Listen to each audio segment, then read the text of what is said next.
Hello guys, good afternoon. Time check is 5:46 p.m. So nandito ako ngayon sa ilalim ng duhat. Gumagawa ng upuan dito para may silungan. Ito rin, meron din dito sa kabila. So wala pa siyang sandalan. Actually ito, ano to, hat to.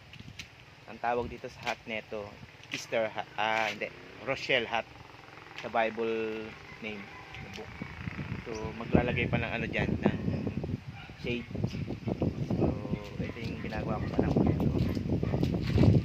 lalagyan ng sandalan kasi ito semento siya.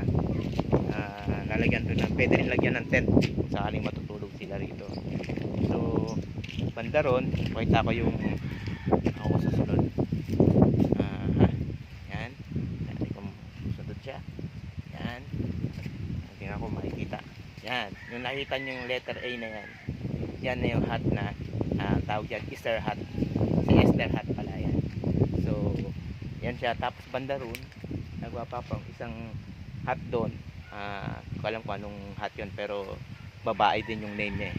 So yun yung gagawin dito kasi para magkakaroon dito ng program, parang station. Pwede nga mag-pray sa Esther hat, tapos sa Rochelle hat o doon. Tapos meron pa dyan, marami pa dyan. So abangan nyo kami, gagawa kami ng page ng Chopani Farm. So pwede kayo mag-book. Ginagalang pa lang matapos yung mga development dito, pero abangan nyo lang din. Maganda kasi yung mga naisip dito na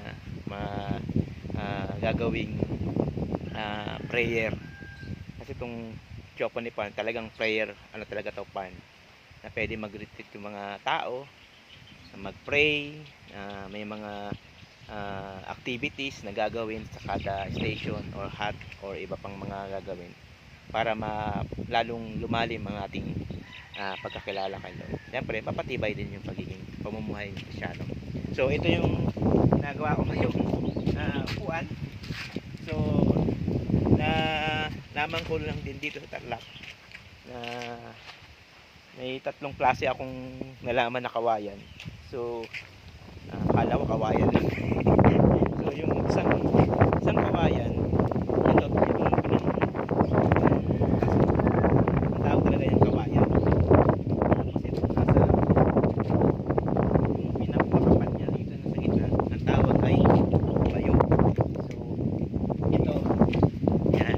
So kung makikita nyo, makapal yung ano. So ito daw yung bayog. So ito yung ginagawang pangbakod, talagang matitibay. So yan yung pinambabakod sa mga sa bakod.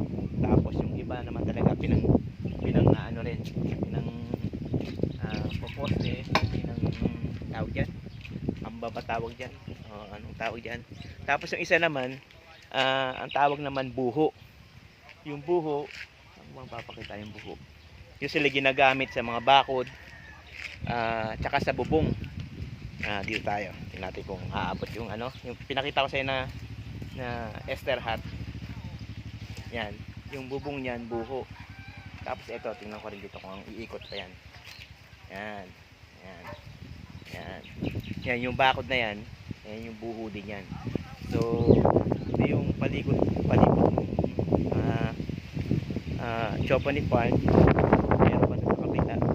So ito na yung pala yung mga tanim pa namin mani.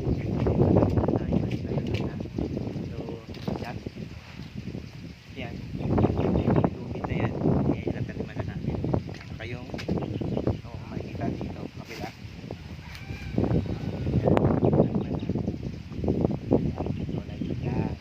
So yung iba tumubo na, yung iba nahihiya pang tumubo, pero in time lalabas din yan.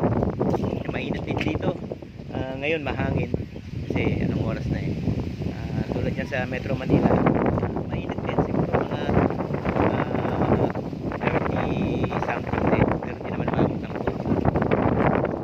And guys, gagawa muna ako dito.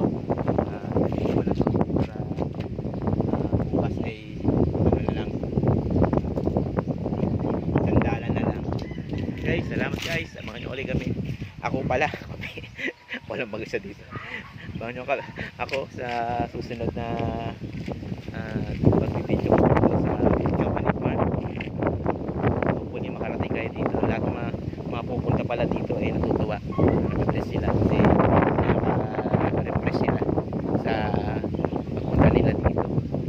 Gusto nilang balik-balik kasi sariwa yung hangin dito. Diba? Sige ba?